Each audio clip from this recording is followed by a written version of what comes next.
go ahead and jump right into the segment. So we wanted to debrief the All Eyes on Me movie, the biopic of Tupac Shakur. So we have some panelists here that's going to discuss the movie and discuss what they got for the movie, and then we're going to have a discussion about how we can infuse this type of content and information into education. So I'm going to have Asheru go ahead and start us out about what you got from the movie, what did you learn from the movie, and what did you think about the movie? Hello, can you hear me? Do you need to hear me in this mic? It's not on now. So I thought that the movie was check. Can we get this mic on right here? Turn it on manually. You just hold the button down. It'll tell you when it comes on, and The then red light already on. Yeah. Okay. I thought the movie was good. I was more struck by the fact that Tupac did so much in his young 25 years. I mean, even at the end, that tag that said 9 albums, 7 posthumous albums, this and that. I mean, there's a lot of material, and I just, from watching the movie, it just reminded me again of the urgency that Pac not only lived his life with, but like that he recorded, and he just kept, there was a line in the movie where he's like, we don't know if tomorrow's gonna come, so I gotta get it all out now. And I just feel like he was really pushing himself to get it out. And like he said, he's not gonna change the world, but he is definitely sparking, or has already sparked, the mind of a few people that will hopefully change the world. So I give the movie a kick-ass B-, but I give Tupac a A+, just for the life he lived. That's my answer. All right. I guess the first thing that comes to mind is the movie was. If you can introduce yourself. Oh, and tell okay. us who you are. My name is Lindell Stone, and I'm an educator here in Portland with Portland Public Schools. I think about Tupac giving a voice to the voiceless. Not only through his music, but just through his life force. There's so many youth out there that want to be heard and are looking for ways to be heard and relate to his music because he spoke to them, and through him they can be heard. And so as far as the movie goes overall, I think because of the fact that it focused on his life and not just him as a rapper or an entertainer, I'd probably have to give it a B+. I agree with the above. I'm Dr. Daryl Takufu.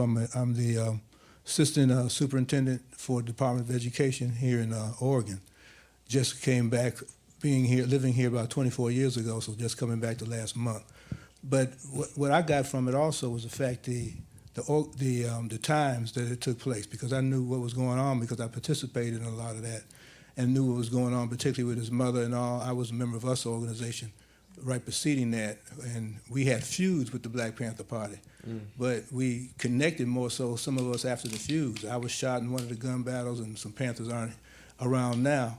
But we learned from that, and I could still hear it from what he was saying in the movie, the message piece, and what his mother was trying to get him to understand, that he had to make sure he gave a message, and he did, a lot of the things that he did. Now, some other things I had some concerns with of his life, particularly what you saw, some of those things that we saw on the program, the movie, but I think that he was really going in the right direction, and no telling which way he was going. You know how we talk about Dr. King and Malcolm if they can get together? Well, if we had Tupac and Biggie and some others get together, if they were able to live long enough, we may even have more change taking place now.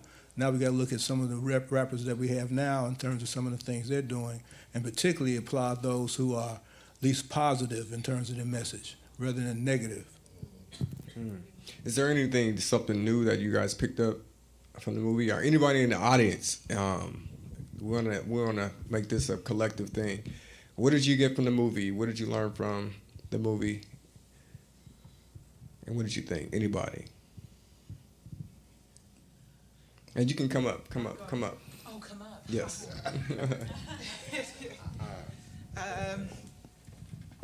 Hi, everybody. I'm more of a Biggie fan, but that's another thing. What I got from the movie Pac is, like Lindell said, that I appreciated the fact that it focused more on his life than it was about him as a rapper.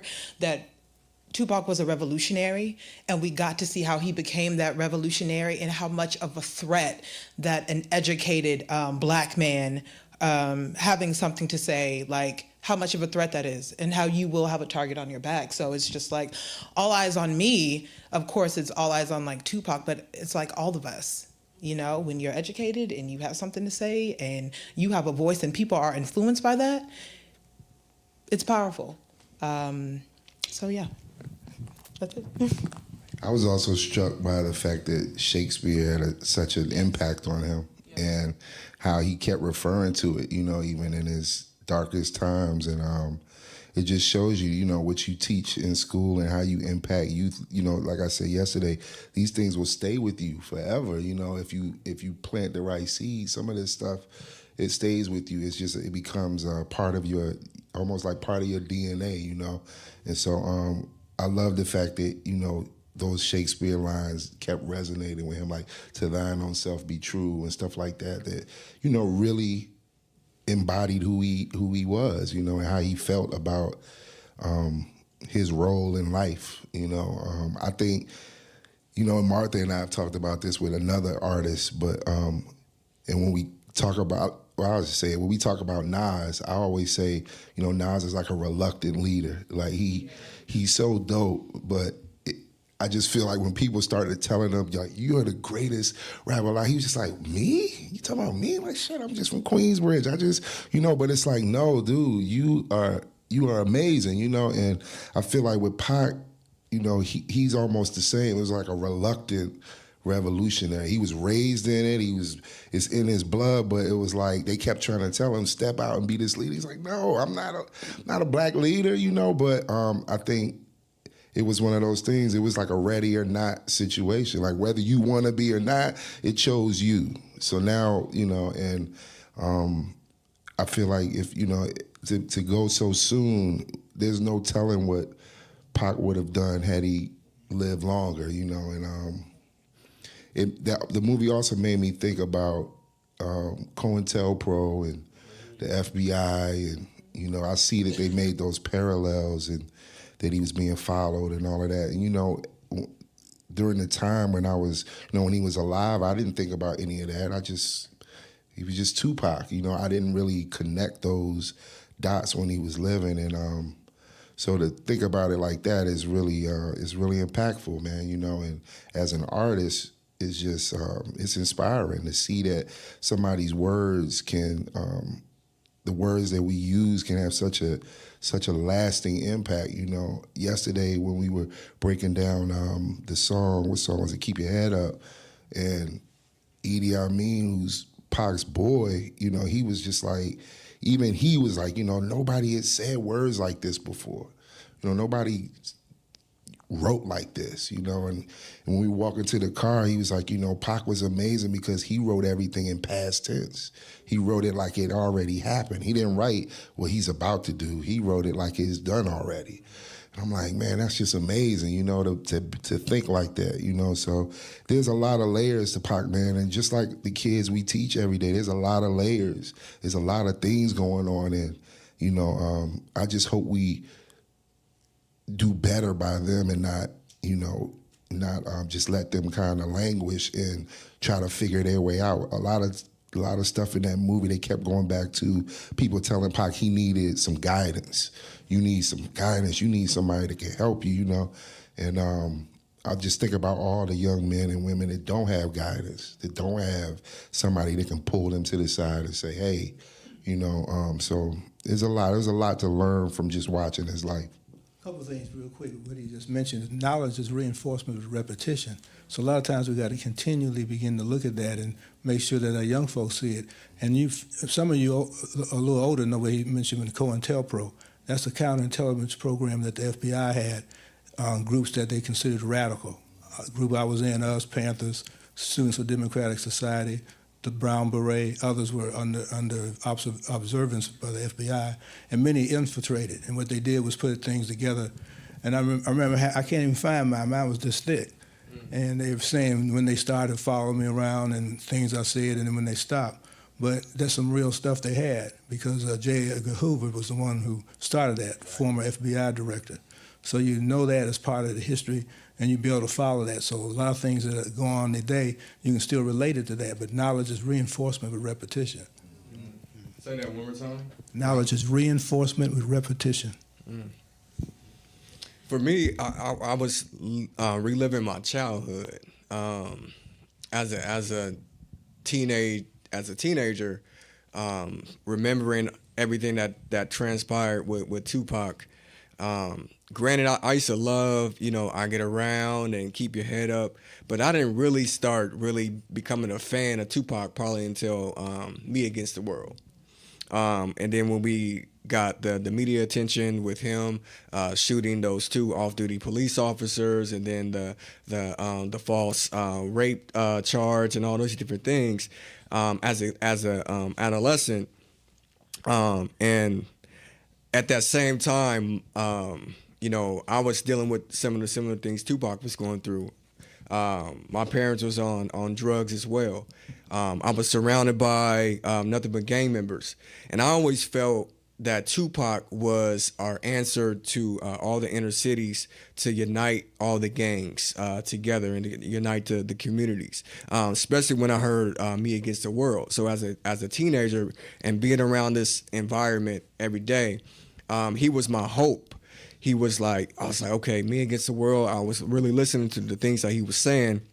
So when I got the news that he was coming out of jail and signed to death row, and I was excited because I really thought he was going to go full throttle, just with nothing but consciousness. Especially when I read the Vibe article magazine that the gentleman who interviewed Tupac in the movie, I believe, who was he playing? Anybody know? Forgot the gentleman's name. The guy that interviewed Tupac in the movie. Hill Harper's character. Yeah, who was Hill Harper's character again? Kevin Powell. Kevin Powell, when he interviewed Tupac and had the long Vibe magazine article, I remember as a kid, and I was like, okay, yeah, Tupac's gonna come out and just unite us and empower all the communities and bring everybody together. So I was like, yes. So I literally remember when I pressed play on All Eyes on Me, it was Ambition as a Writer. I was like, yeah. And then the next song, and I was like, okay, where is he? Where's the consciousness at? Where's he coming? And he kept going on and on and on with all of this things he had to get off his chest. So later in the years, I understood why, and even in the movie, you can understand why he came out with those different songs in that album, All Eyes on Me, because everything that he was faced against. So he had to get some things off his chest. We're human beings. Like, if somebody keep pushing you, keep picking on you, of course, eventually you're going to want to slap somebody back or do something back. And I felt that, he kept being pushed. So he, and then at the very end, when he knew he signed his contract at Death Row, and then he said, is the cameras rolling? And then he's like, all you people who thought I was going to be buried. So it's like that was kind of giving you the context. Like, yo, when I'm coming out flossing on you guys. I'm banging on you guys, hit them up, everything. I'm just coming out just full throttle banging. But now I understood why. Because if you look through the movie, he was constantly faced with opposition and resistance since birth, since the womb, literally. Like, his mom was in the courtroom when she was pregnant with him. Anybody that understands science and understands the importance of when a baby is inside your womb, they're processing every single thing that you're going through. So all the different stress that she was going through in that courtroom, what do you think Tupac was? He was feeling that since in the womb. And then her having the capacity and the intelligence to fight her own case and to win that case when she was pregnant with him. So seeds was already being planted in Tupac before he was even came out the womb. So if you understand that deepness of it, it just kind of opened up my eyes in terms of gave me a different perspective. I understood why he came out with All Eyes on Me. And then if you hear Machiavelli is a little bit more conscious because he knew it was people like me that was waiting for this consciousness. I heard it in an interview one time. He was like, "Man, I know you guys want this. You know, I know you guys is waiting for this me to drop the knowledge, but I just got to get some things off my chest." And I was like, "Oh, okay, now I understand." You know, and then even in the scene where he heard the Biggie song "Who Shot You," and then he was like, you know, and then I was like, man, I mean, we're human. If you got shot 5 times and then you hear a song talking about who shot you, Right. come on now, what are you gonna do? You just gonna come out and just not do anything, especially in a culture of hip hop where it's battle. Where you're considered a weak and you're considered a punk if you don't respond to somebody that's going against you. So I understood. It gave me a more understanding of why he came out with All Eyes on Me. You know, and you mentioned it, and you kind of hit that subject too, the relationship between Tupac and his mother. Because to me, Tupac in the movie kind of brings that out, was a direct reflection of his mother. And being a history teacher by trade, I always look back before I look forward. And looking back at Tupac's life, that grounding that he received, and it started when he was in the womb, is what carried him through.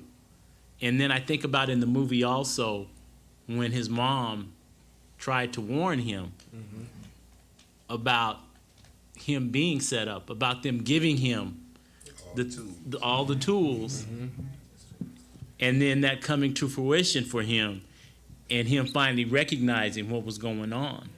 And then I think about our kids that get caught up, you know, in the game, and some of them do have, tell 'em. yeah, When you even when you warn them. But sometimes you got to go through it. do. You got to go through the fire before you really recognize what's really going on. You know, it's like a distraction too. I saw in that distraction was done during between the civil rights and Black Power movement. And when that started, the Black Power movement, they waited and started introducing different drugs. Drugs took people off in a different direction. You see the same thing happening with Tupac in a sense. The message that he was raised with, well, distraction came in terms of getting involved and capitalism becoming more important to him probably at that time. He got distracted. So it was hard to deal with the social consciousness piece and at the same time deal with capitalism. So we got to watch that because this distraction will always occur at different times. Even while we're sitting here, somebody's creating or trying to create some distraction, and you can probably name some distractions. Yeah, that's the other thing I was really thinking about when you were talking is all of the men that were in his life, from Matulu to the guy that was bringing the groceries and helping him, to the brother in the prison, to, you know, the guy Nigel, who I don't even know his story. He just, I didn't know anything about him. Yeah, exactly. So it's like all of these different people he was encountering, telling them one thing, and then he had what he was, you know, what it was he was rooted and programmed with, What is this? and then he had the world. So it's like, I mean, I feel like Pac, in retrospect, I feel like Pac was probably one of the most conscious artists, if you think about it, because he had both sides, and he made some real, some real misogynist stuff at times, or stuff that you would call inappropriate. But a wise man can play the fool. You know what I mean? It's that kind of thing. Like, I think it's not even really with him. I don't think he was playing the fool. I think he was honestly giving you all sides of himself. You know, I remember seeing an interview with Pac way back, and I remember something he said in the interview that always stuck with me. Before this movie and any of this stuff that we talking about now, but it's a line that he says in an interview where he goes, he says, "I can look in the mirror and see my soul. I know exactly who I am." So it's like, it doesn't matter what y'all call me, what so-and-so said. He said, I have no problem looking myself in the eye, and I'm very clear on who I am. And a lot of us walking around today can't do that. You know what I mean? It's a thin line It's a between thin line. wisdom and insanity. Right. True. Very true. And he was very young. Like Yeah. I keep going back to that. He was only He was young. 25 years old when he passed. So keep in mind, I mean, when you're in your 20s, you still a baby in a sense. Yes. Yeah, you don't mind me saying, I mean, in regard to the relationship piece, I think what was further I'm by no means an expert on Tupac, but Ms. Steinberg, I think, as a mentor to him, and how much he was, kind of conflicted by loving this white woman and not being accepted. I mean, in seeking some wisdom from her and the love she was given to him. I mean, in that time, in that place, as that youth, I mean, further conflicted, I think, a lot of the stress that Tupac was going through. Well, I think she represented that one. She was the one that's like, other than his mother, of course, she was the one that's like, I believe in you. I believe you are going to be something special. And, we've all encountered kids that we would say that to, you know what I mean? And I think, again, that was just something that just kind of pushed him in the right direction of what he needed. But think about the negative stuff that people said to him that stayed with him, that he ain't going to ever be nothing or he's not going to, so I think all of that added to and contributed to who he is, but that art school in Baltimore was a big, it seemed like it was a big influence in his trajectory and where he was going to end up going. influence. And even though his mother was like, you moving to LA, and he was all distraught about it, it's like your life was supposed to go that way, and so it's all in hindsight and it's all 2020 now, but during that time, I mean, you don't know how your life is going to unfold, and it's really poetic the way his life folded out like that, like the way he was born and the way he died is very poetic, so that's another But thing. can you imagine the fact? I couldn't imagine just having to go to prison, a maximum prison for something I didn't do. To be honest with you, I couldn't imagine that, just the stress. And I like in the movie they showed the atmosphere of the prison. I'm pretty sure it's a lot more extreme than that. But having to go to jail for something you didn't do, and being set up like that, is traumatizing. Yes, sir. In watching the film and watching it with an analytical lens, but also making sure that, my highest ranking, my spirit, how did it feel, right? And synthesizing the experience of what someone has put together as Pac's life, right? And that, I guess to say the crisis of trying to process it as film intellectually, but what my spirit tell me, much of Pac's work, I've been able to gather his spirit, right? It's the thing that he put forward that he's very known for, and not being able to gather that from the film, in my experience, from my lens, was a challenge. However, something that I think is noteworthy, regardless of perspectives of how the film made you feel, looking at the trauma that evolved out of the police encounters. Now we fast forward those police encounters 20 years with cell phone technology, right? And even today, right? The Philando Castile, this all real life context. That officer was acquitted. There's a scene, whether real or not, but the CO was in there, right? And called him a nigger, and then it was validated by someone who he would have perceived to be a brother based on the philosophy that he came up with his love for his own. Right. So the thing that I was able to gather from that depiction, valid or not, someone's representation, is that trauma that one wears with that type of police encounter from so very young. Right. Right? I don't know if anybody's ever had a door kicked in or even had your door pounded on. Just a pounding on a door is very invasive, much less when that door comes down. And you start to track encounters like that so very early on. it makes it incredibly hard to find that centering self of peace. Yet we see as evidence in his writing that he was able to achieve it despite what he's been through. I think that lifts up his genius. It lifts up the brilliance and the sophistication of the black experience and the spiritual wisdom that he inherited, that we were able to gather, that made us even go see the film. But something I really want to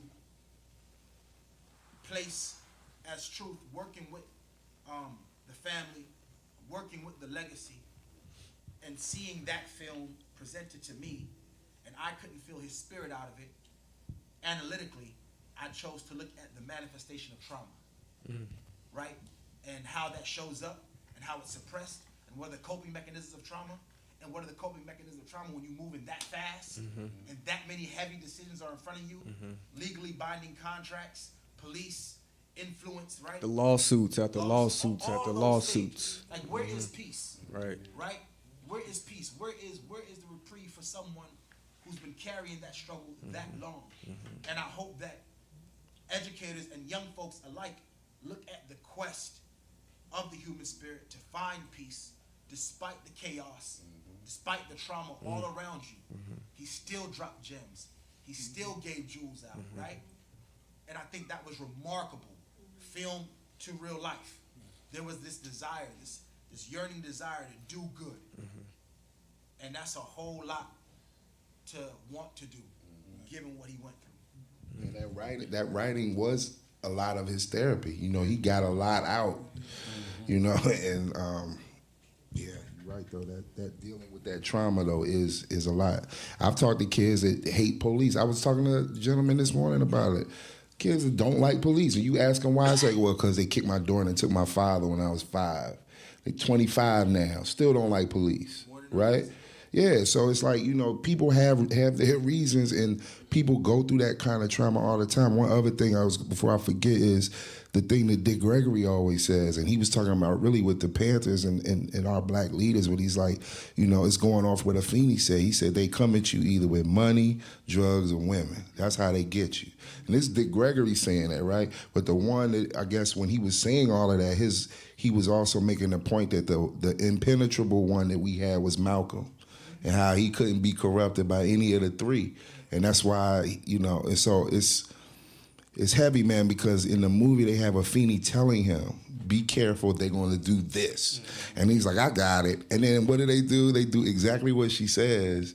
And he later on is like, yeah, you were absolutely right. But it's like, dude, like, we went through this already, so you wouldn't have to go through it, you know? But, you know, like he said, everybody has to go through their path, and everybody has to find it their way, you know? That's the way they say it. Experience is not the best teacher.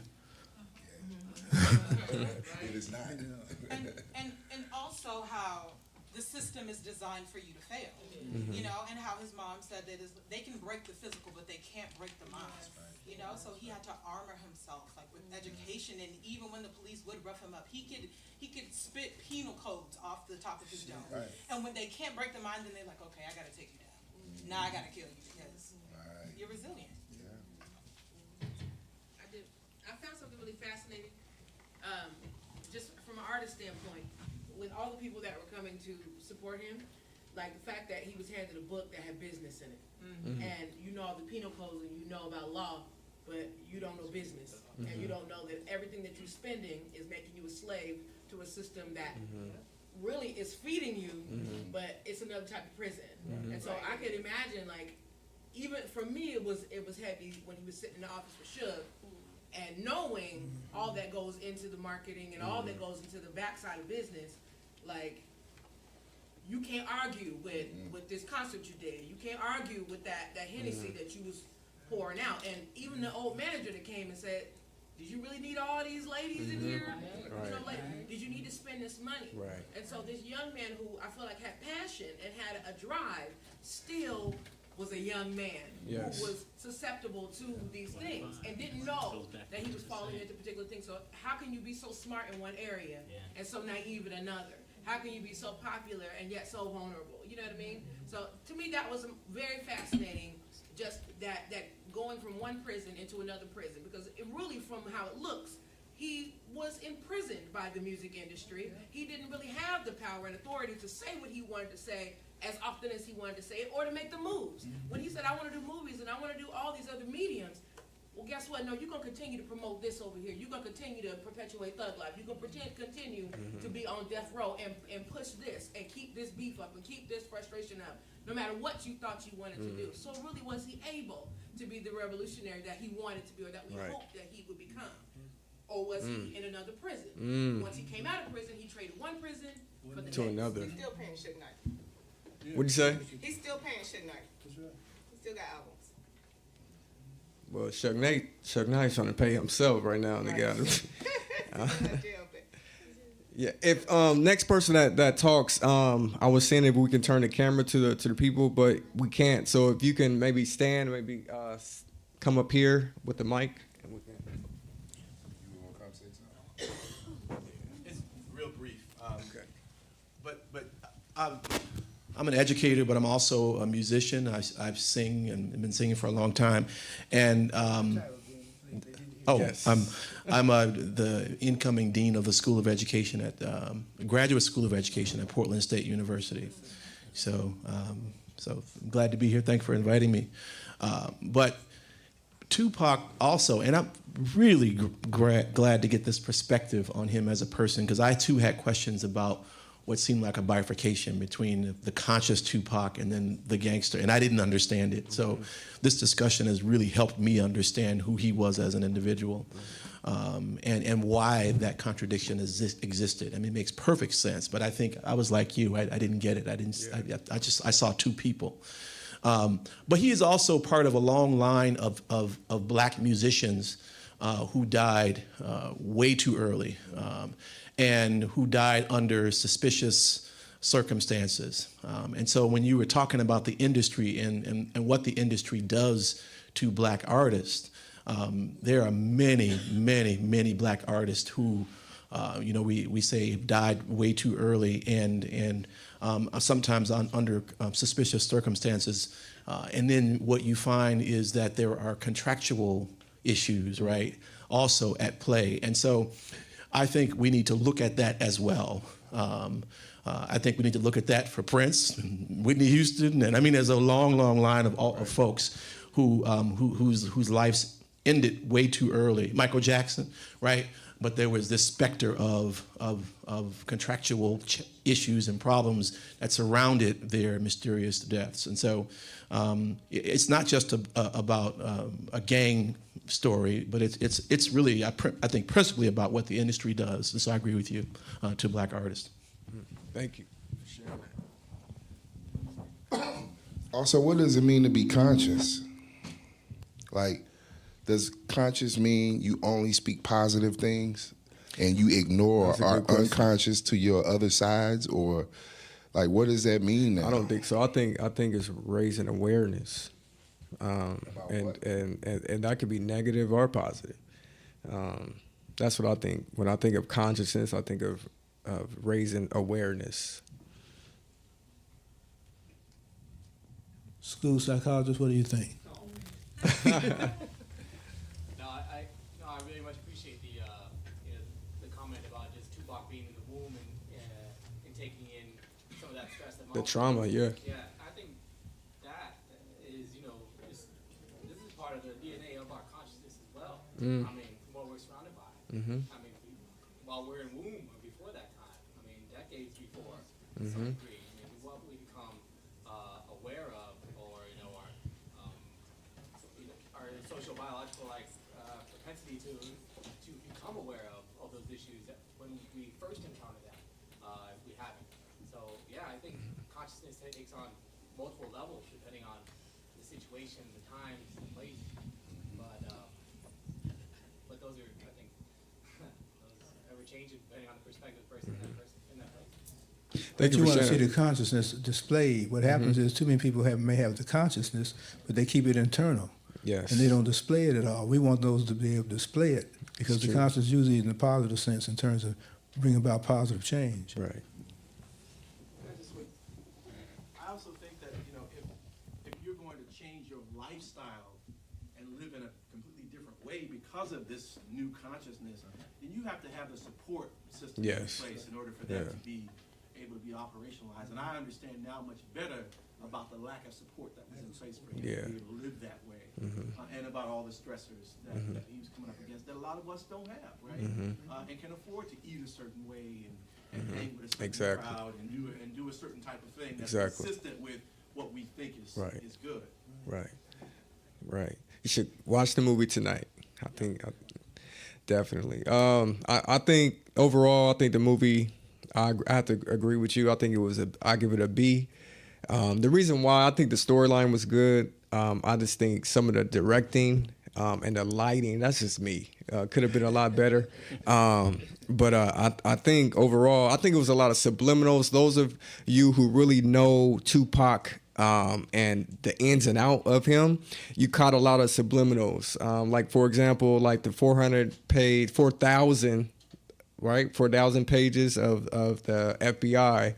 Well, if you do research, you're gonna find out only 2,000 has been released. The other 2,000 is classified. So I remember starting out the whole hip hop summit talking about information, and why is it that our government prevents us from certain information?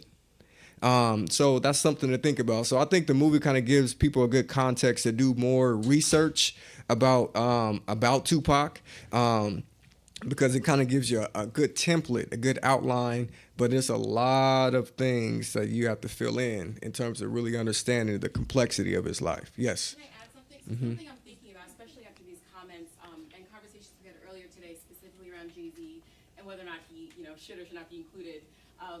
So I think about what struck me about the film was the consequences of living in the public eye, having all eyes on you, that target on his back, right? That as soon as you're being outspoken, talking about that consciousness, the consequences of that, right? What that then means. I think about someone like Jay-Z, who kind of was like a little more quiet, and someone mentioned earlier that he's been thinking about these ideas, right? He's a critical person, he's a conscious person, but wasn't super outspoken about it. And how that's actually, it's been helpful for him, right? That he's been able to have a successful career, still be around, and is now, thinking about those structures in place, was able to set himself up in such a way that he has capital, right? He has the money, he has the support, he has political support, social support, and is now able to make these documentaries, right? Is able to be outspoken, is sort of, in a way that I think, again, Tupac didn't have that support. And so for us as educators, as leaders, to think about what do we need to do to make sure people aren't afraid to be Tupac, right? That they're able to be outspoken and be conscious and not feel like their life is at stake, right? That they're risking too much. But can you do both? Can you be, Jay-Z did what they call playing the game, right? You play the game, you don't rock the boat, you just do what you gotta do. Then when you get there, then you can do all that stuff, right? But I don't know if you can do both. Like, I don't know if you can be outspoken and ride on the government and do all of that and sign a $100 million deal with Live Nation. Like, I don't think you can do that. So it's like you have to make a choice. And that's part of that consciousness. Like, I'm going to draw my line right now. I'm either going to go this way or this way. I can't do both, so I got to pick one. Do you think that ties into W.E.B. Du Bois, the double consciousness? You can have a double consciousness, but your actions and your trajectory are going to be defined by how you play the game. And that's all I'm saying. I don't know any outspoken revolutionaries that bucked on the system and got paid from it. Most of them don't want to get paid from it. Said Chuck D. Public Enemy, you think so? Chuck D, okay, well, Chuck D is like a rarity. That's not, most of the guys that are in the game right now, these rappers that you see right now, you know what their agenda is. A wise scholar once said yesterday here on this stage that when hip hop touches something, it changes it. It does. So true, but if hip hop is then changing the game, then yeah, I think we can create a space where you can do both. Touche. It can happen only through hip hop. It can't happen through anything else. Seriously, you can't be a comedian and do it. You can't. This is the only way I can see it happening, because hip hop really does change the rules of whatever it is. All right. But to Gregory, that's another one. he can do both. not like balling. He's comfortable. Comfortable. Yeah, but he's saying things that when he comes and speak, Yeah. I still look for somebody to snipe at him. Exactly. And he still doing comedy at the same time, so he's able to do it. Yeah, fearless, man. That's rare. It's very rare. So at this time, we have a treat. First of all, give it up for the panelists, you guys. we have a treat for you guys. We have a performance by a group based out of Oakland, California, named Soul Development. They're gonna come and bless us with music and spoken word and just their vibrant spirit around here. Yes, sir.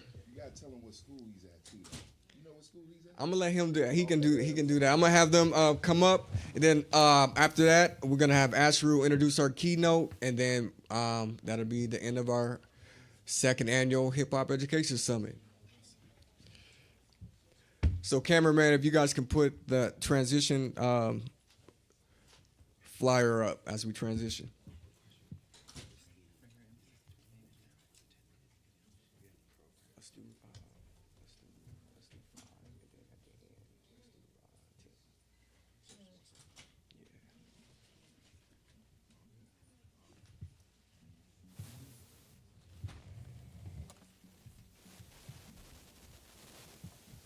Peace, family. How we doing? So, it's an honor to be here with y'all today. Let me see where we at. No, not. We good?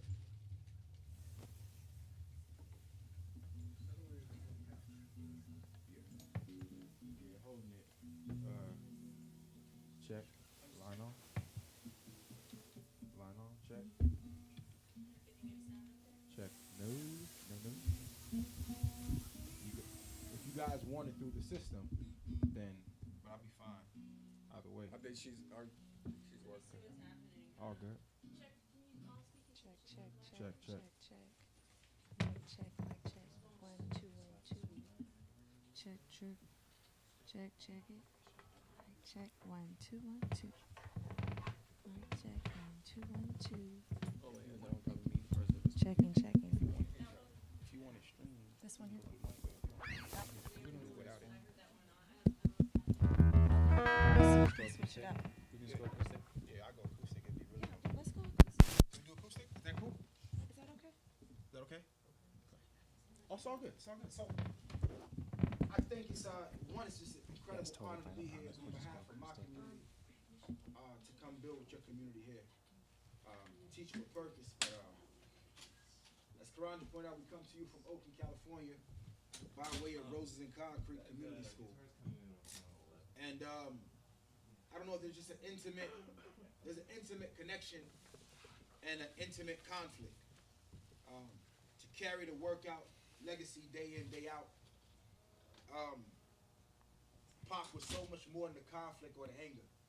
You can't grow roses from concrete with just explosion and just conflict and just out of control proportions.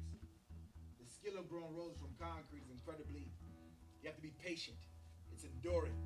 It's soft, it's gentle, it's combative when it needs to be. It's the essence of a warrior scholar. So on behalf of my community, Oakland, California, on behalf of my young folks in Oakland, California, we give thanks for allowing us to be here today with y'all. And as we talk about teach with purpose and the power of hip hop, I figure we want to go ahead and give you all an example how we unpack this work. Is that cool? All good. 1 second. Can you check and see if this microphone's working? Check, check, check. No? What about this one? Checking. Oh, that is on. They're on. All right. Let's do it. Yeah, the music is just a lot more fun. We know that art touches the heart ways lectures can't. So we can be highly academic and theorize and unpack these things, but until you touch in the human heart and touching the conditions, right? And hip hop has this unique thing of how deeply it can touch one. When we talk about hip hop and the legacy, we talk about that one to many, and that's cool. But when you rate who goes down and who goes up and Pac was great because his one to one, how deeply he was able to reach one listener, and how deeply he journeyed within himself. Yes. And while we on Pac's Earth Strong, we're gonna leave all commentary about Pac and Pac alone, and we're just gonna lift that up. Cool? Yeah, let's do this,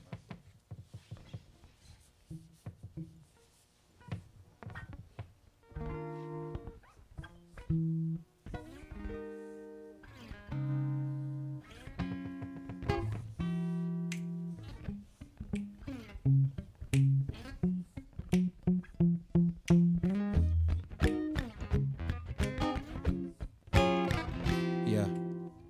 we sound? We good? Check me out. Yo, just another sunny day in Northern California. Watch where you going, then people might run up on ya. And I ain't talking about the gangs that bang red and blue. Talking about the boys in blue who aim them things right at you. My mama asked me keep my hands at 10 and 2. But I'm a grown man, whipping with that B-boy cool. Plus I know my rights, and I graduated school. But them lights still blind me when they flashing me in my rear view. Cause no such thing as a routine traffic stop. Cause California is the land of the crooked cops. Need I remind you that they fired more than 50 shots on one block? How many innocent bodies will they drop? Sad to say, we may never know the answer. We need a cure for cops like we need a cure for cancer. Cause both is killing black males at alarming rates. Nowhere is safe anywhere in these 50 states. Sunny days, they say Cali it never rains. It never rains. We're cold, cause it's cold. They say summer brings showers. Check me out. The one with the biggest Yo. sun has the power. Now what it's gonna take for us to end all that trauma? Trayvon could be your son and that's word to Obama. Now word to my mama, I've been trying to keep the peace up in these streets, but they gon' have me turn these streets into Uganda. I grant this one for Oscar. They made a masterpiece from a catastrophe. Fruitville Station deserves an Oscar, so I do this in your honor. And all my soldiers in this struggle down to fight the power, leave your name up on that roster, cause in this war, silence equals betrayal. This is a time of urgency for every black male and everybody as well. And so everybody that's well should unite for this stance so injustice doesn't prevail. My heart goes out to the family of Sean Bell, gunned down by the police the night before his wedding bells. And my heart goes out to Michael Bell as well. Somebody sent me to Philly, I'm ringing Liberty Bell. Well, Sunny days, say Cali it never rains. It never rains. Wear a coat, cause it's cold. They say summer brings showers. Cause the one with the biggest gun has the power.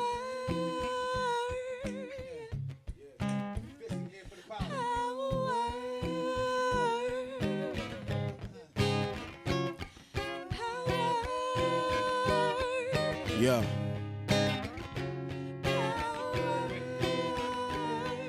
Yo, listen. Couldn't conceive it till I seen it with my own eyes. When crooked coppers for the truth, they down to plant lies. But I'm true to my roots, so in that lies, my Marcus Garvey teachings, UEP about my black pride, black fist to the black skies for all my fallen soldiers. Detectives could arrest us, but never could they control us. Knock me off my dean, they hope when I lose my focus. But I'm carrying my cross when with Babylon notice I'm the son of God, now the Messiah in the flesh. But I follow in his steps, this life ain't easy, so I know this is my test. They crucify the truth, but yo, I'm here to resurrect, protect. I bring it to your neck, I spit the truth and nothing less, yo. I'm Sun Tzu, and some zoo they built, but couldn't tame me. Don't trust the government, police, and schools, how could you blame me? They say the best things in life are free, that's liberation. So it's no wonder why they all about incarceration. Sunny days, saying Cali it never rains. It never rains. Wear a coat, cause it's cold. They say summer brings showers. One more time, I want to tell it like this. Biggest gun has the power. Cause of the power of my black skin. I know this government would rather see me trapped in, but I ain't trapped in. Nor do I rap about trapping. I lock the power of the mind with lyrics when I'm rapping. And this is done in the spirit of freedom fighters with the power of the pen that must make me a freedom writer. Using words, sound, and power in measures that will unite us. Screaming power to the people till it finally ignites us, bruh. Cause we was baptized in that fire, singing Wade in the water. Now they bombing at our choir. And we finally acquired positions where we belong. So it's knowledge that I got, it's only right that I put on, bruh. So what I'm giving you is facts and black scholarship. I'm on my Huey P. Newton, my black power tip. The truth is ugly, but you still got to acknowledge it. Cause when they had the power, they was on the power trip. Sunny days. Hip hop has always been about the storytelling.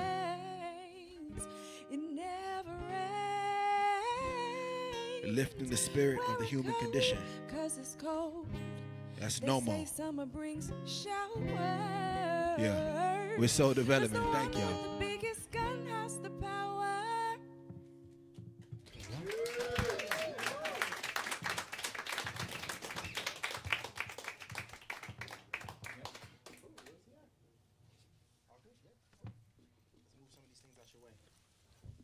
Y'all give it up for Soul Development one more time.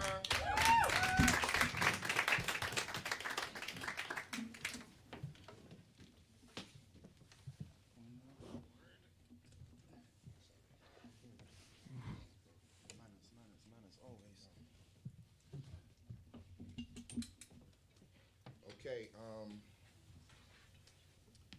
so coming to the stage next, we have our next keynote. And I guess one of the best ways I can introduce her is a Ghanaian proverb that says, "Until the lion learns to tell the story, the tale of the hunt will always glorify the hunter." And, you know, this culture is everything. You know, it's everything to me. It's everything to a lot of you all here in the room. But one of our shortcomings is that we don't always tell our story. We run our mouth, we talk a lot of stuff, but we don't always tell our story. And the speaker that we have coming to the stage, I call it as one of the digital archaeologists. But I say that because, you know, for all of the work that we're doing in all of these little silos around the country, we've never had the smarts to say, let's consolidate, let's bring it all together, let's find out what people are doing in other areas and push for something bigger. So this sister that I'm bringing to the stage right now, she's a visionary that saw that.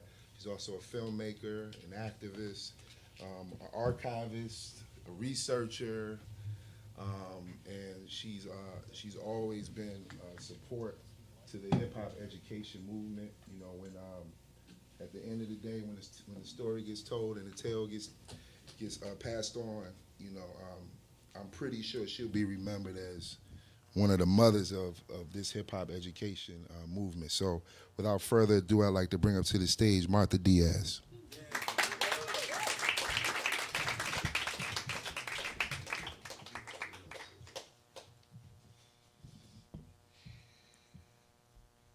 What's up, everyone? I don't know. I have all these emotions running through me, and I'm going to try to maintain control and not shed tears. Thank you, Asheru. Thank you, Karanja, again for inviting me. This has been a wonderful few days here in Portland, meeting some of you and just seeing all the wonderful work in the field. I want to begin by just saying a little bit about myself. Can you hear me? Because I know. So this year, as a matter of fact, this month, I celebrate my 25th anniversary in my career. And I started out, well, 25 years ago, I got my first paid gig working at Yo MTV Raps. I was interning, I was working for free for a long time while I was in school, but I got my first job at Yo MTV Raps. And I remember being an intern and seeing Puffy being an intern and seeing all of these wonderful artists starting out their career. And we were all young, hungry, and we were the leaders. We were the ones that created the entertainment, the hip hop entertainment industry. We started our labels, and even though Sylvia Robinson started the first, commercialized the first hip hop song, a record with the Sugar Hill Gang, and Russell Simmons co-founded Def Jam, you know, they were kind of replicating a model that already existed. But when my generation of professionals came into the field, we reinvented everything. We said, no, we're not going to have a label under your label. We're going to start our own label. That was Master P with No Limit. We said, you know, we're going to do our own TV shows, our own movies. And everything that we did was because we didn't want to be part of the system. But we realized real quick that we needed to make money and that we couldn't be outspoken. And as long as we played both games, we could survive.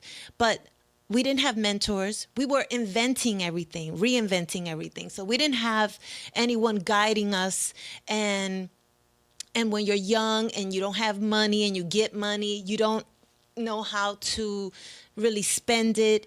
And we were having fun. That's the truth. We were having a lot of fun. But we had the consciousness. We knew, you know, we had some of our peers, you know, were Black Panthers, Young Lords, and members, and they shared this information. And so we were revolutionary, but we just didn't know how to navigate this. And even though now, 25 years later, I don't have a retirement fund.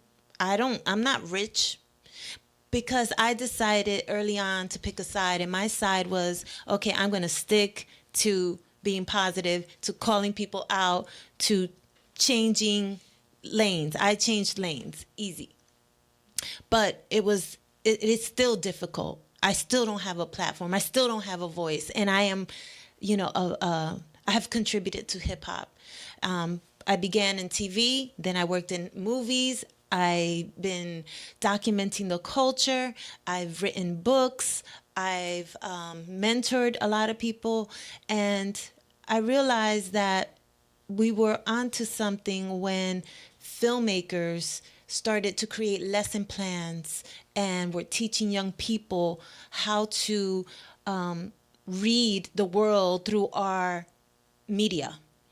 And I found that to be very powerful. And so I created the first hip hop film festival, the H2O Hip Hop Odyssey International Film Festival.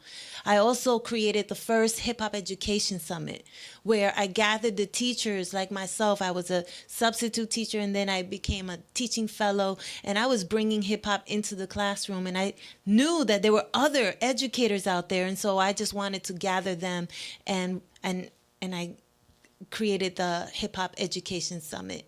And I kept organizing the community, and I said, I know there's other people out there.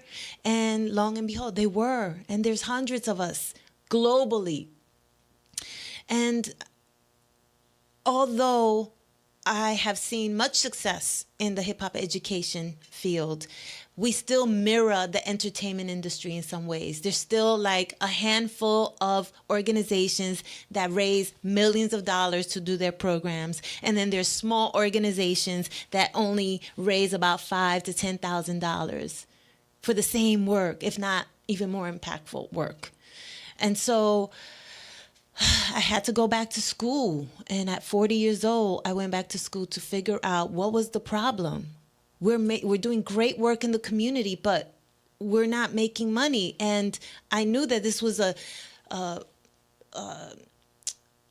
young field, and that we still had control of it. The labels didn't want this. They didn't want consciousness into their music. And so I knew that we had control of how we were going to build this business.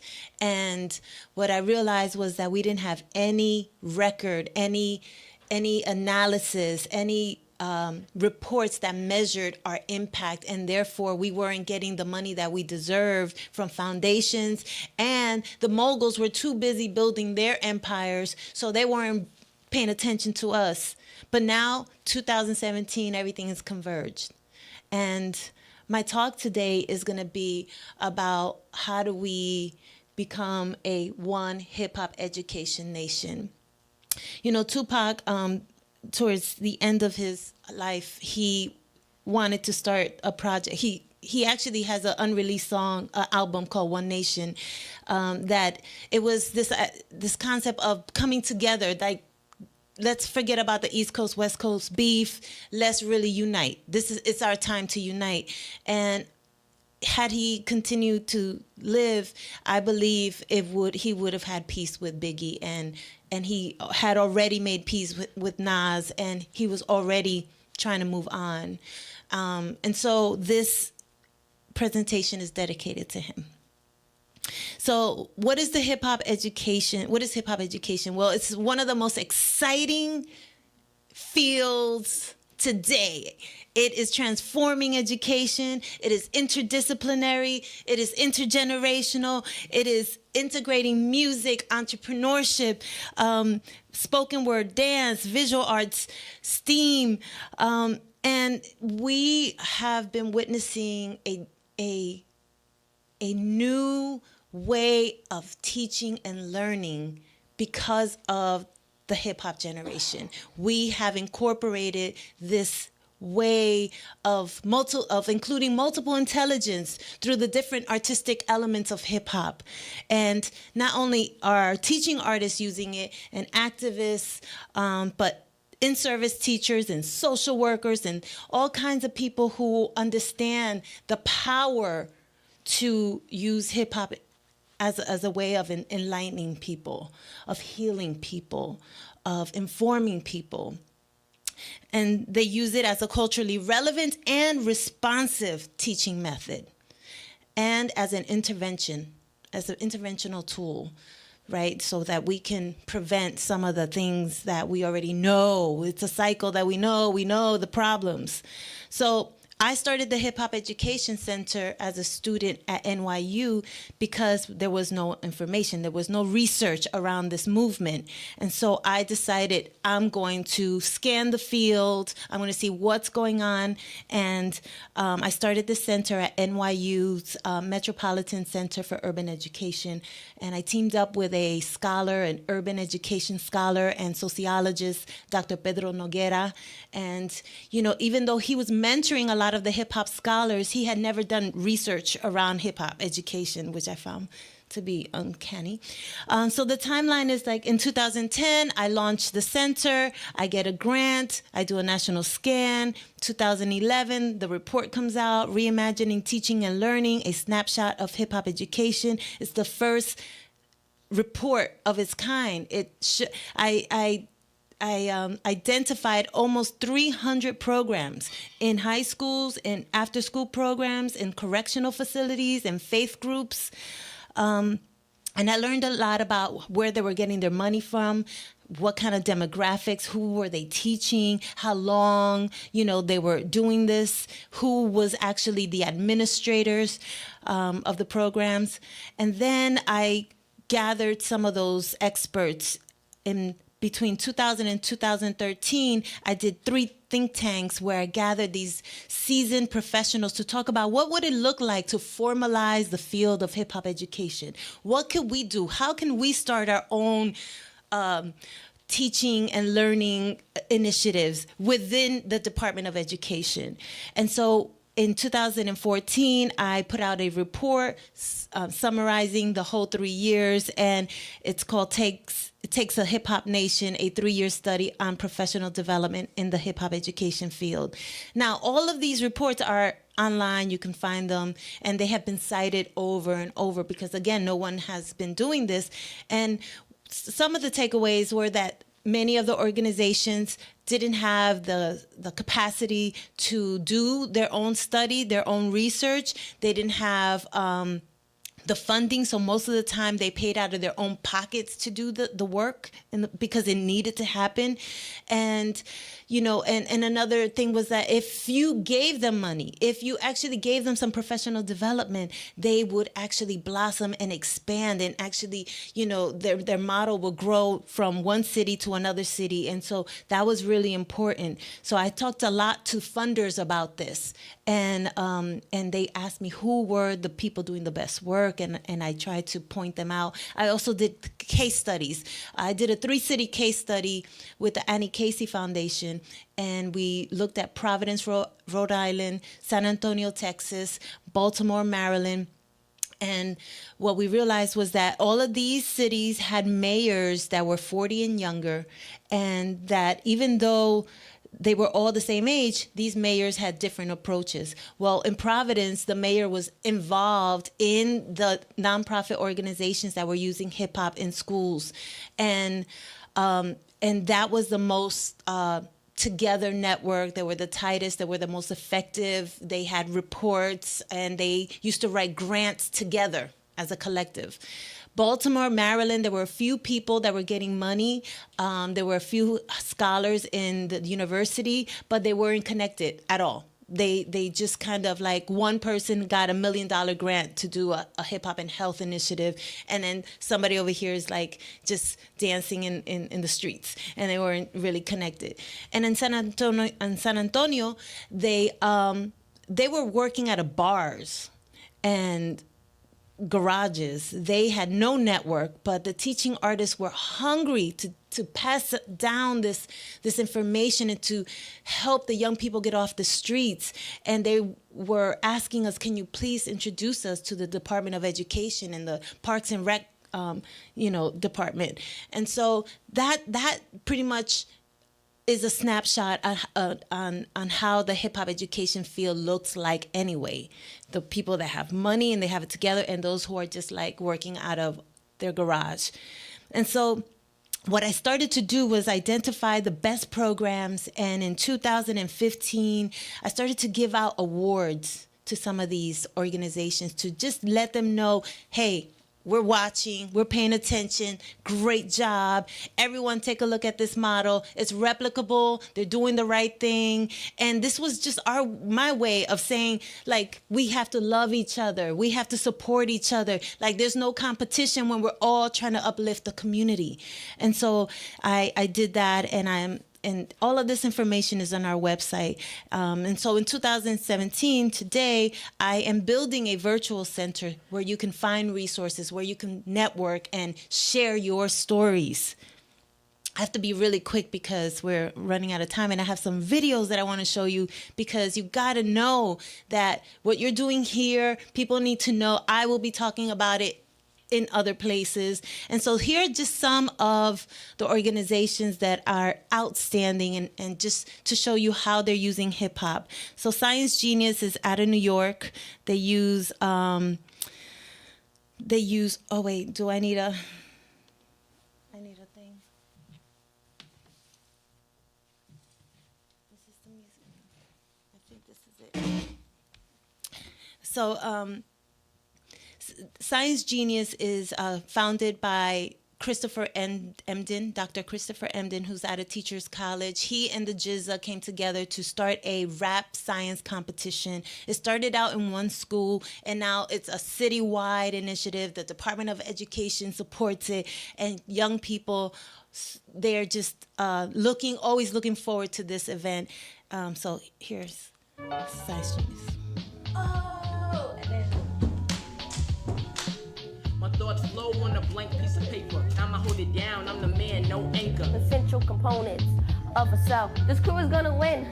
Can't you tell? Now hey, say whoa. And when the sperm finally reaches the ova and the journey's over, it becomes a zygote and waits till it's 9 months older.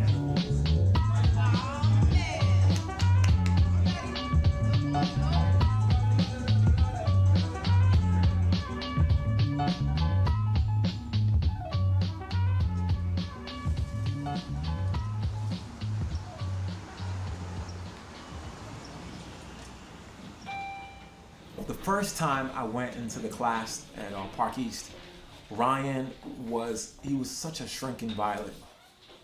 You saw him like slide down into his seat. He didn't want to be recognized, he didn't want to be identified. He didn't want to bring any attention to himself. There are some parts where I have to, like show my energy and jump a little bit and then make the crowd go nuts. To do this sort of thing, really surprises the other people that I know. Oh, okay, wait. So you have that one rap or you got two? I got that one rap, but it's a mixture. He's like, so, Emden, what rap do you want for the performance? I have one about, about reproduction. I have one about DNA. Pick one, and then I'll figure out which one I want to perform. He's always lacked a little confidence. He doesn't believe in himself as much. He didn't really participate in a lot of things within the school. He was very shy. Yeah, am kind of nervous, but I am confident about, trying to win this thing and trying to, surprise everybody with my stage performance. Now let's get the show moving.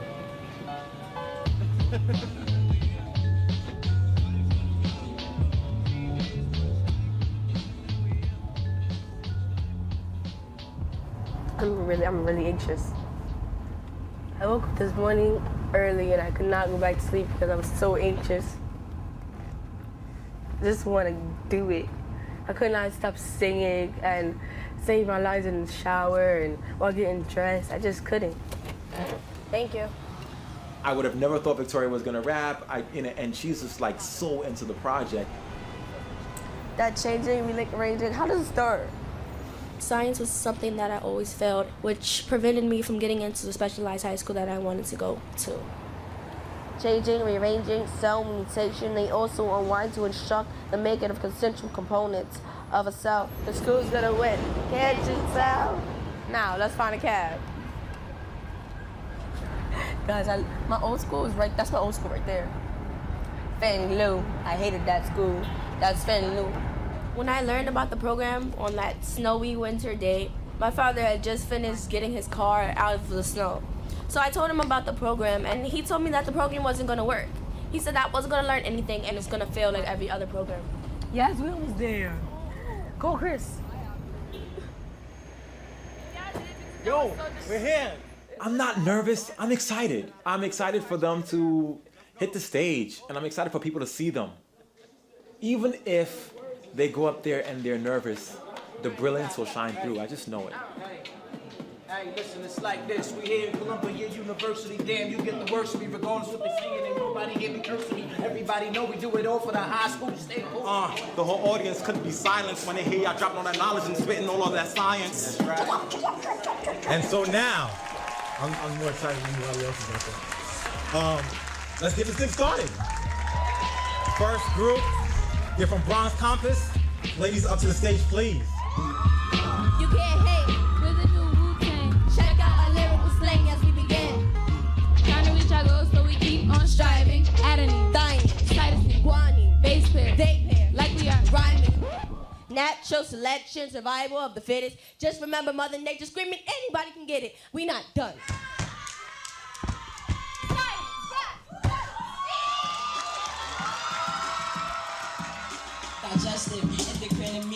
Not every student who's a part of Science Genius is going to be a straight A student and go on to college and declare a science major and be the next Einstein. planets spinning all around me. Galaxies surround me. It's astronomy, yo. Right like the phoenix, the temperature so hot. I'm wilding out a lot. Volcanoes is all I've got. But you know what? We definitely are going to have more scientifically literate young people. These resistance/demons were kinda holding me back, and I let them, but the simple way to get me on track was force times this place is work, no debate. I'll take that concept, apply it to my mistakes, and now I'm progressing, a natural rap genius. I'ma get an A if I see this on the regen. I can tell you something about an Afronatic. It's very rare, plus I heard it's so volcanic. To tell the truth, I never been a rock fanatic.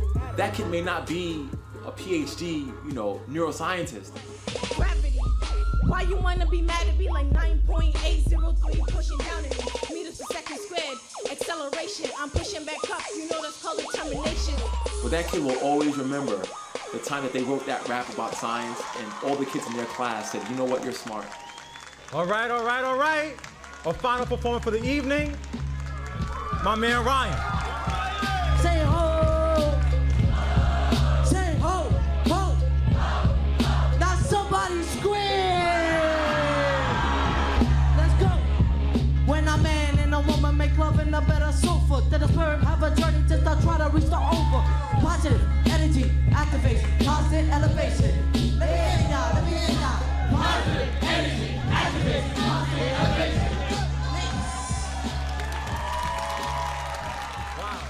Wow.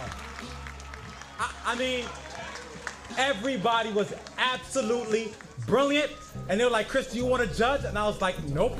Okay, so who's the first artist? Bronx Compass. 17.5, 17.5, 18, 19.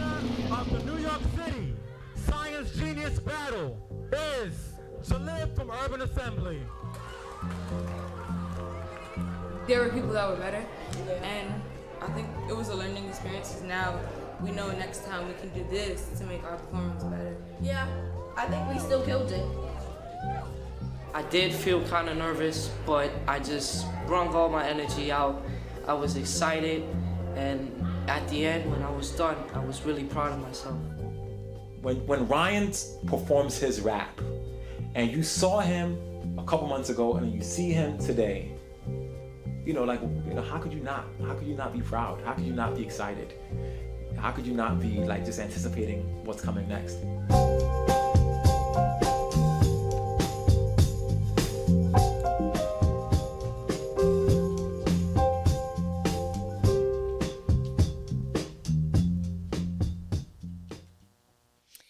All right, so this is the first one that I have to show you out of New York. Let me see. The next one, this is Bettina Love, Dr. Bettina Love. She's out of Atlanta, and her talk is about hip-hop grit and the academic success. Okay. Oh, wait. I forgot that I have to click on this.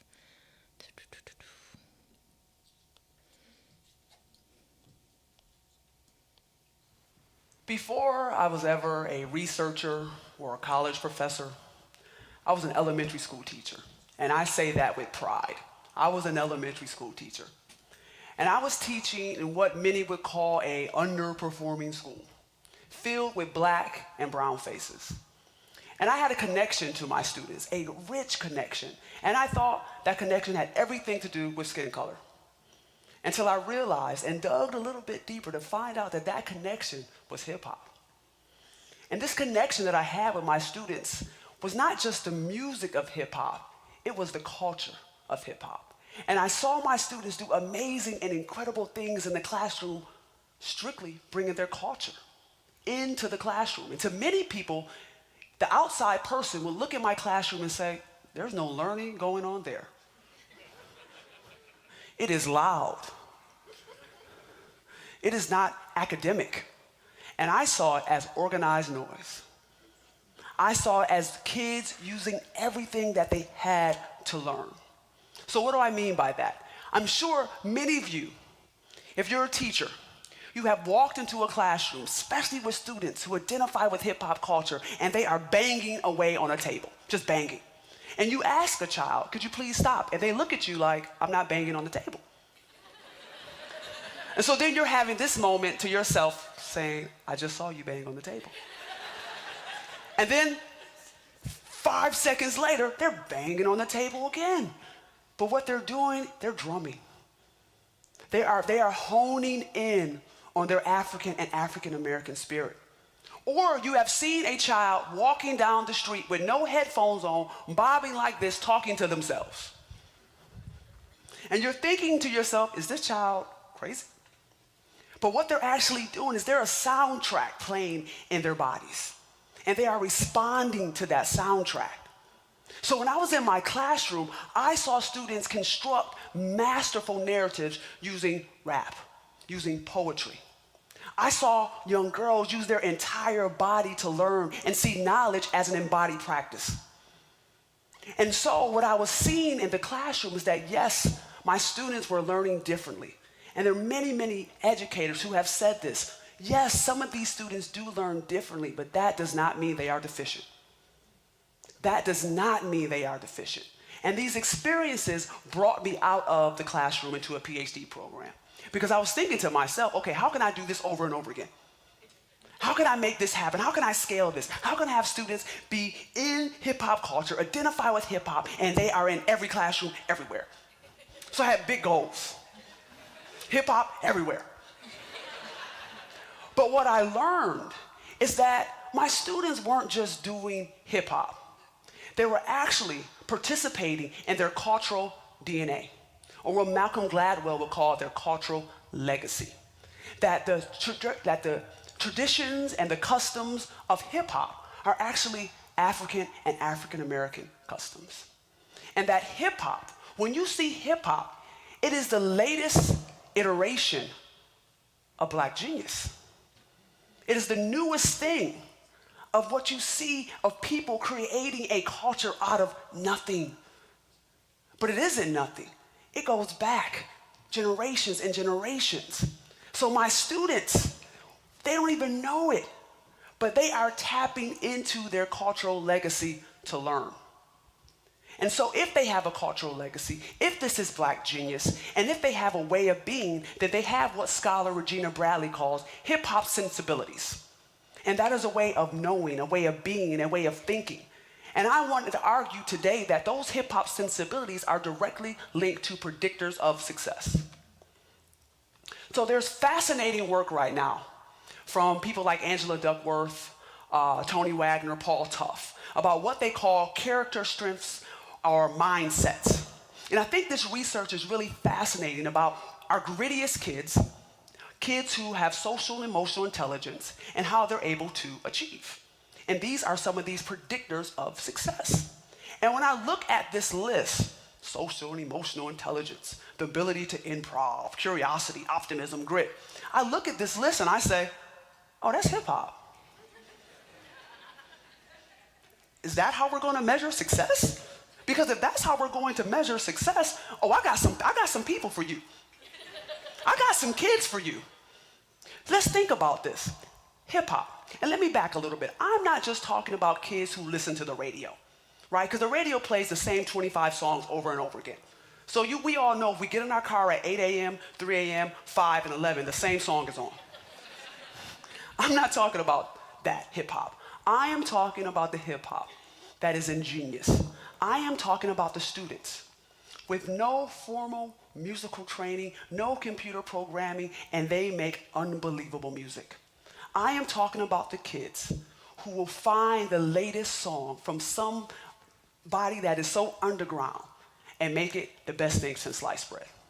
I am talking about the kids who movements today will become mainstream tomorrow. Those are the kids who identify with hip hop. They live it, they breathe it. This is how they see the world. And if that is true, and if they see the world through hip hop, that means they have hip hop sensibilities. And I want to argue today that those hip hop sensibilities are directly linked to character strengths. So I like to call them cultural strengths. So let's start with the first one, social and emotional intelligence. If you've ever gone to a hip hop cypher, you have kids all in a circle, and they could be freestyle rapping, they could be battling, they could be dancing. And when do they know when to go? Nobody raises their hand, it's my turn to rap. Nobody does that. Nobody says, can I dance next? How do these kids know when to go? And then you could have rappers or dancers who don't know each other. And they just know when to go. They know who is next. How do they know that? That is social and emotional intelligence. And then you have to listen. You can't just go into the rap and you're whack. Or you can't go into the rap and repeat what the last person said. It'd not be better and a better iteration of what they just said. So you have to listen. This is drawing on social and emotional intelligence. Or traditional schools, the morning meetings. We have kids in a circle, and we say to a child, what did you do last night? Before you even say, what did, all the hands go up. And you're saying, I didn't ask you a question yet. So all the hands are up, and the kids, just can't wait to be next. And then you call on them, and they forget. And then they look at you like you gave them a hard question. They're not listening. They're not invested in that activity. So we call that social emotional learning. That is not social emotional learning. A cipher is social and emotional learning. I am feeding off you. I am listening to you. I am engaging with you, and then I go. Let's take the next, grit. That's funny. Grit? You want to talk about grit? Hip hop is grit. African and African American genius, resiliency, resolve, that is grit. I am standing here today because people were gritty, that I could be here. So when you want to talk about grit, you cannot talk about grit without talking about African and African Americans and hip hop. Think about what hip hop is 40 years ago. You have people we have Reaganomics, post-industrial New York, and they take something and make a cultural phenomenon that has lasted the last 40 years and become a billion-dollar global industry. I think that's great. Let's take the last one. Let's take social and emotional intelligence. Now let's move to the notion to improv. So in 2012, the Institute for Deafness and Other Communication Disorders, they hooked up 12 freestyle rappers. And freestyle is the ability to just spontaneously create rhymes in real time. So they hooked these rappers up and they wanted to understand their brain activity. And what they found was amazing. These freestyle rappers' prefrontal cortex was moving at amazing speeds. And what is your prefrontal cortex? It's where emotion, motivation, and language is developed. So when you want to talk about the ability to be creative, the crux of that is the ability to improv, to come up with real thoughts just like this. That's hip hop. And so we have kids sitting in classrooms every single day with the ability to do this. And because we don't identify with hip hop, we don't like hip hop has been co-opted and commercialized as something that's so watered down now, and the rich and robust history of hip hop is lost, that we say, that's not academic. But you think about the root of it. We have kids in our classrooms who have the very things that we say are predictors of success, and we ask them to turn it off. You have students sitting in ciphers, learning from each other, understanding each other, listening to each other, and we ask them to turn it off. Now, there's a school in Atlanta, Georgia called the Condesi School. Last year, the Condesi School was had the highest performing fifth grade class on the standardized test. Now, I'm not one for standardized tests, but they were the highest performing fifth grade class. And what makes this school so innovative is that at this school, we put students' culture first. The ways in which they want to learn, their identities, their hip-hop identity is first, and we are seeing nothing but results. Also, we believe in small classes. And then the principles of this school are love. That's our first principle. When do you hear that in a school? Love, integrity, perseverance. These are the principles of a school that gets results, because you got to put these things first. Love. And our students are succeeding. And this is also where I teach my hip hop class. And so for my hip hop class, we bring DJs in to talk about sound energy. We bring B-boys and B-girls, break dancers in to talk about physics and kinetic energy. And I'm watching my students understand that who they are, their hip hop identities are directly linked to schooling. And if students understand that who I am is academic, and I don't have to take my academics away when I enter the school day, when I enter the school doors, I can still be who I am and academic, we can see success. But we can only go so far. Grit, optimism, zest, the ability to improv, social and emotional intelligence, these are all predictors of success that I argue kids who identify with hip hop have. But it's not enough. It's not enough. February 26, 2012, Trayvon Martin showed grit. He showed resolve, social and emotional intelligence, and it wasn't enough. That night, he fought for his life. It wasn't enough. He read George Zimmerman. It wasn't enough. So when we have kids in our classroom who have it, we have to talk about racism, discrimination, bigotry, and hate. We can't just say, hey, you're gritty. All right, you're gonna make it. And not talk to that student about how that door may close. And not have a conversation with society as to why we're closing that door. Now, I don't think any teacher is George Zimmerman. But I do think when we deny students the opportunity to express their culture in classrooms, we are spirit murdering them. When I am asking you every day to walk through that door and be something that you are not, I am murdering your spirit. When I am asking you to stop being who you are so I can do my job, I am taking away something from you. And I am murdering your spirit piece by piece. And if you don't think this is right, if you don't say, that's a little much, Dr. Love, school to prison pipeline. We have students who are not dropping out of school, they're being pushed out of school. We have a disproportionate amount of African American boys in special education. Something is going on. And each one of those kids that are pushed into the criminal justice system, each one of those kids that are pushed in special education, each one of those kids that are pushed out of school, we have murdered their spirits. And so I leave you with this. These kids are bright. They got it. If you want to talk about what success means, predictors of success, who can do this, who are ready for this, I got a group of kids ready. But until we take the hand off of their backs that is holding them down, called racism, bigotry, and hate, they will not be able to rise. Thank you.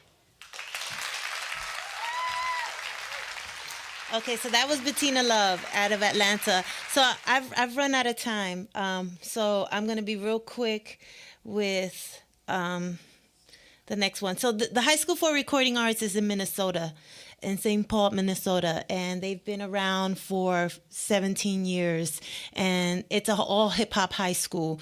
I can't show you the video, but I guess, the charter school system used to be something that I did not agree with, because you're taking public funds to create these private public schools. And now I've rethought this idea, and I think we need to create our own schools. And if we have to do it through the charter system, I think we should try it. And the High School for Recording Arts is a great model to do that. In addition to high schools and different initiatives in school like Science Genius, I think we also need to partner up with organizations like, for example, Teaching with Purpose. If they had a center where you can go to and learn and do professional development and have a place where young people can hang out, I think it would be really cool. So this is Beats, Rhymes, and Life out of Oakland.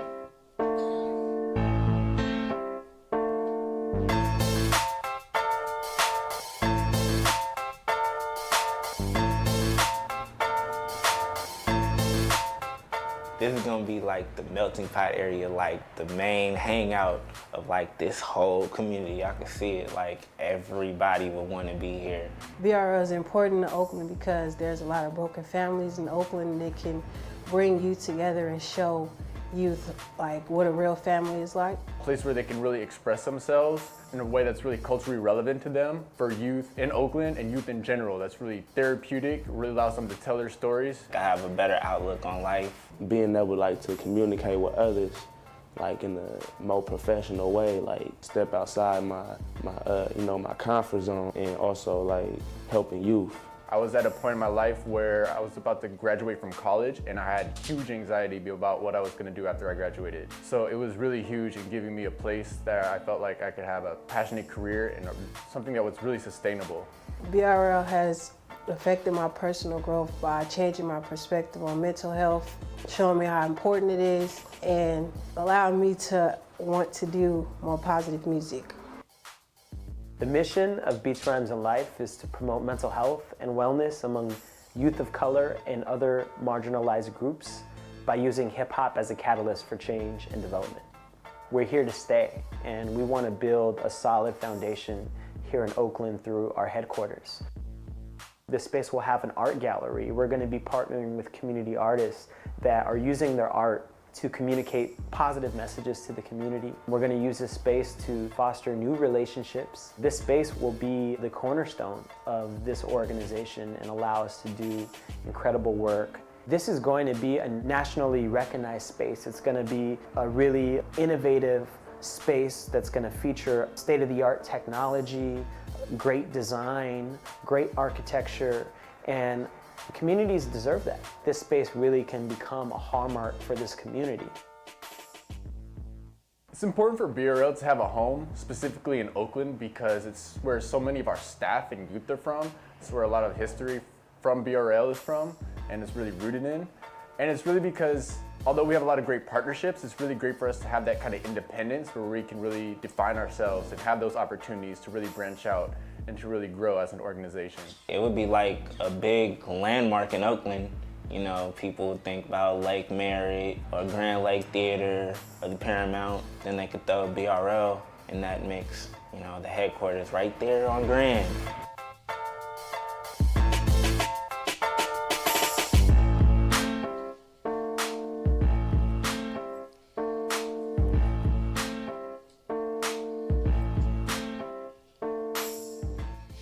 So they, that was like a few years ago.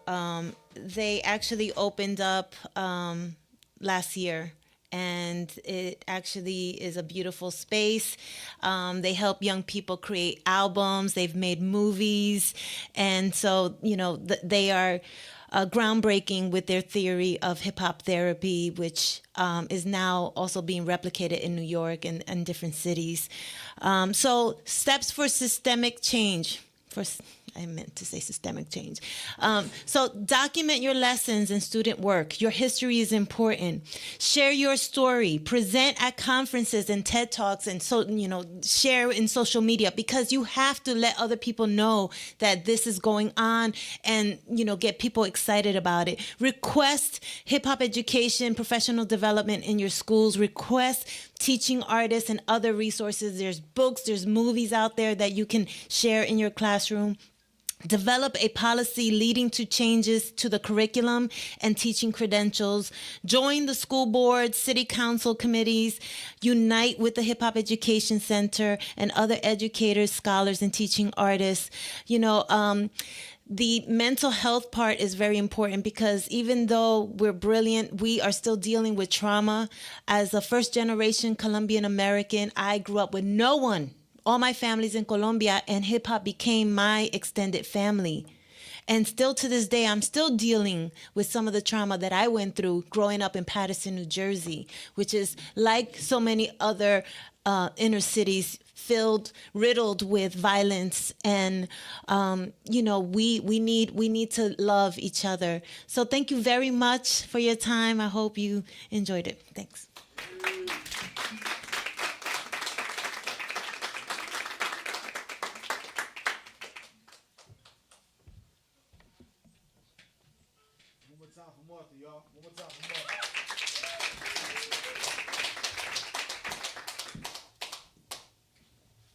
So I want to, get comfortable and kick it with you as we bring this one to a close. Bring this one to a close. Come on, but context is like this. Ash Rule, he can tell you. So I was in D.C. at the time. They thought it would be. They thought that hip hop, or this young teacher with this charisma, could reach some of the more disengaged. But it wasn't hip hop, the art, that let me reach them. It was hip hop, the spirit. It was the connection that let me reach them. And in reaching them, they reached me intimately, and they touched me. And it gave me invitation to know their story, hear their story. And how would I share the story? How would I honor their story? How would I honor the sacrifices?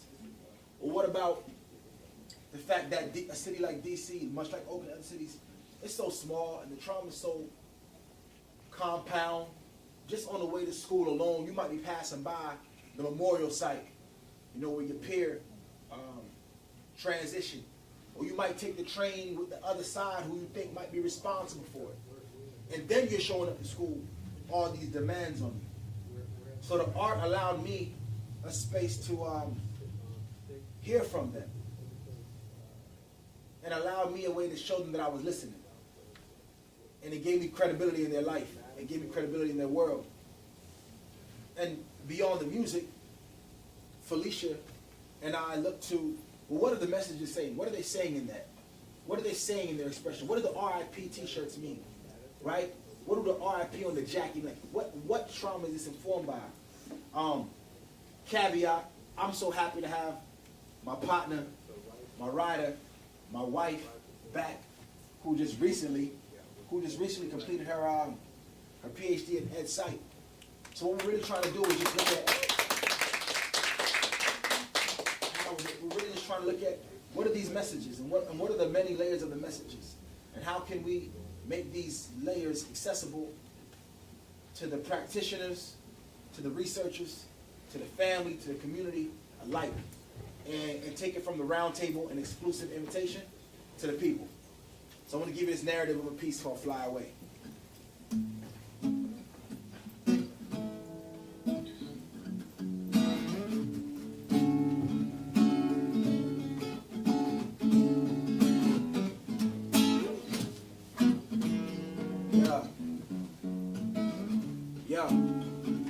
Check me out. Yo.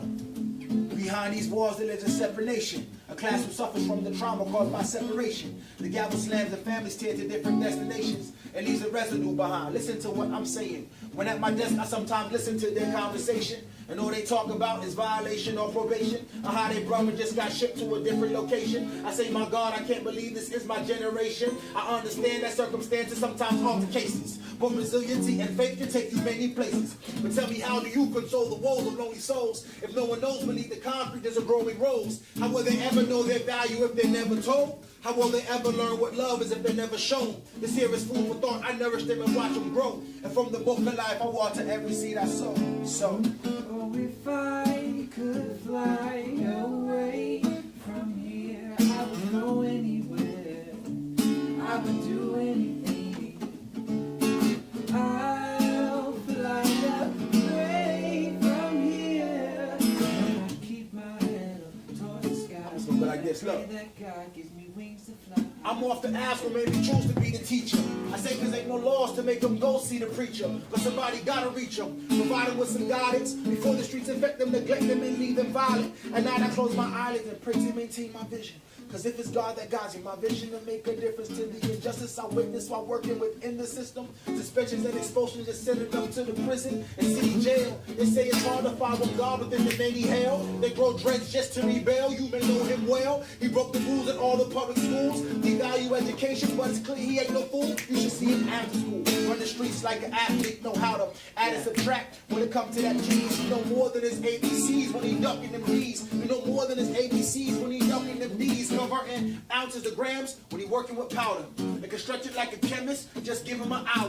Never read in class, but can read between the lines. Said if it ever got out of line, he bodied somebody for dollar signs. What is always on his mind? Corrupt from what he sees. Until the game for need was overtaken by greed. That's why his favorite ballers never succeed in their schemes. How did life become a nightmare from a dollar in a dream? Oh, if I could fly away from here, I would go anywhere.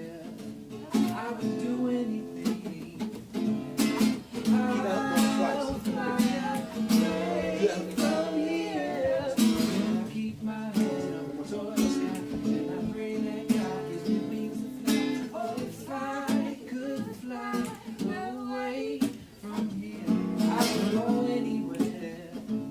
I would do anything. I'll fly away from here. I keep my head up towards the sky, and I pray that God gives me wings. Precious children of the ghetto, protect your dreams, don't ever let them settle. Don't let nobody tell you you ain't special. Don't let nobody act like you ain't meant to. Achieve at an all-time high. We are the children of an all-time God. And sometimes on-time still can take a little while. Hope is multi-generational for black and brown. We grew a garden back in August, but in harvest now. We grow with roses and concrete, pockets smiling down. On the least of us, the left out and the looked over. God bless the mamas who know how to stretch them leftovers. We say our prayers, then we take another step forward. Who shall we fear if the Lord above is standing for us? Nobody. They symbols that can never win. Sons of the sun, you can see it in our melanin. Just in the air, freedom fighters, we ain't settling in. On the road to heaven, then we got to go through hell again. Oh, if I could fly away from here, I would go anywhere. Oh, that's your arm. I would do where that?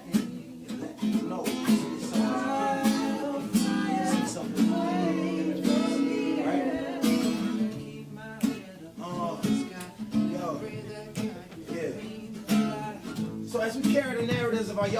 young people, how do we blend these stories?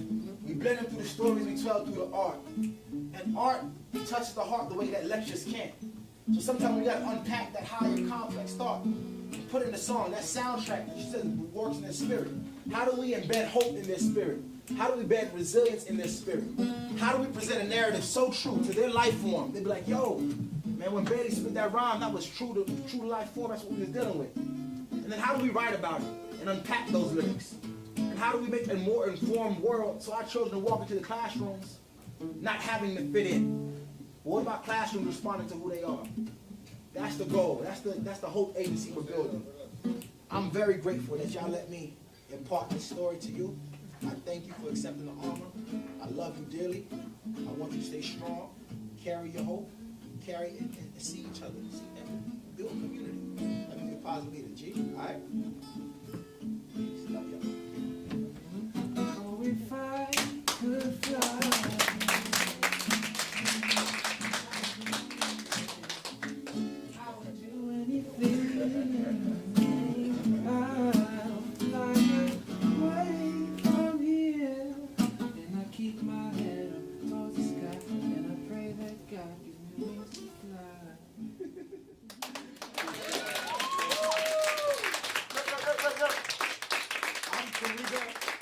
Karika Bailey. Lake Stovall.